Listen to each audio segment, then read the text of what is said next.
Meditaciones para el tiempo de Cuaresma propuestas por Santo Tomás de Aquino, lunes de la quinta semana. La pasión de Cristo es remedio contra todos los pecados. Veamos qué males nos acarreamos por el pecado. Primero, la mancha.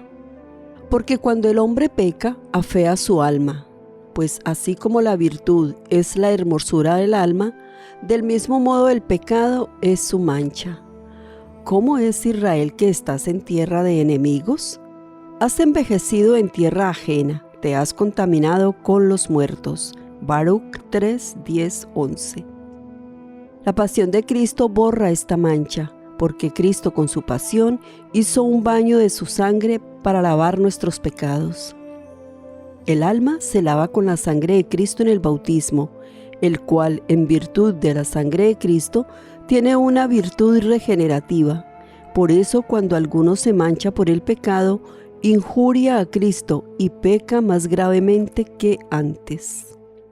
Segundo, en la ofensa a Dios, porque así como el hombre carnal ama la hermosura carnal, así Dios ama la hermosura espiritual, que es la hermosura del alma. Cuando el hombre se mancha por el pecado, ofende a Dios, y él tiene odio al pecador. Mas la pasión de Cristo remueve esto, pues él satisfizo a Dios Padre por el pecado por el que el hombre no podía satisfacer. Su caridad y su obediencia fueron mayores que el pecado y la prevaricación del primer hombre. Tercero, en la debilidad, porque el hombre pecando cree que después podrá abstenerse del pecado, pero ocurre todo lo contrario, pues por el primer pecado se debilita y se hace más propenso a pecar, y el pecado domina más al hombre y éste, en cuanto de él depende, se pone en un estado del que no se levanta, como el que se arroja a un pozo, si no es alzado por la virtud divina.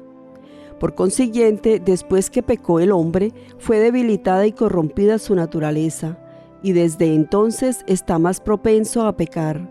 Pero Cristo disminuyó esa enfermedad y debilidad, aunque no la destruyó del todo. Sin embargo, de tal modo fue confortado el hombre por la pasión de Cristo, debilitado el pecado, que no le domina tanto y puede el hombre hacer esfuerzos y ayudado por la gracia de Dios, la cual se confiere por los sacramentos, que obtienen su eficacia de la pasión de Cristo, de suerte que el hombre puede apartarse de los pecados. Antes de la pasión de Cristo, se encontraron pocos que viviesen sin pecado mortal, pero después de ella muchos vivieron y viven sin pecado mortal. Cuarto, el reato de pena, porque exige la justicia de Dios que cada cual sea castigado cuando peca. La pena se mide por la culpa, de ahí que como la culpa del pecado mortal es infinita, en cuanto se comete contra el bien infinito, Dios, cuyos preceptos desprecia el pecador, la pena debida al pecado mortal es infinita. Pero Cristo nos quitó esa pena por su pasión, y Él mismo la sufrió, como dice el apóstol San Pedro. Llevó nuestros pecados, es decir, la pena del pecado, en su cuerpo.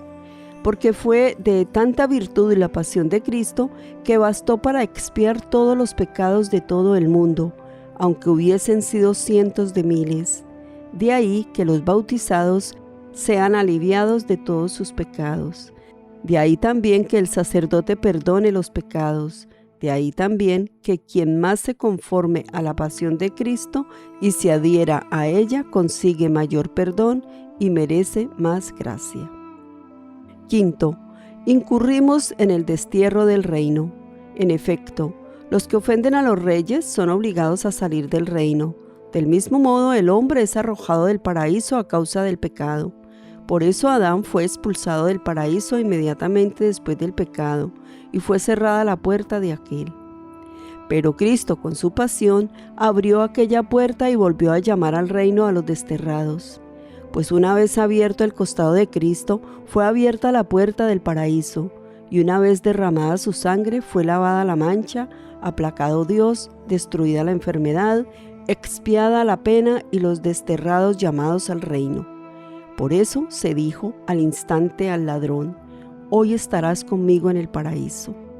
Esto no se dijo anteriormente ni a Adán, ni a Abraham, ni a David, pero hoy, es decir, cuando fue abierta la puerta, el ladrón pidió y obtuvo el perdón, teniendo confianza de entrar en el santuario por la sangre de Cristo. Oremos. Señor Dios, que por tu palabra hecha carne, has reconciliado contigo admirablemente al género humano, haz que el pueblo cristiano se preste a celebrar las próximas fiestas pascuales con una fe viva y con una entrega generosa. Por Cristo nuestro Señor. Amén.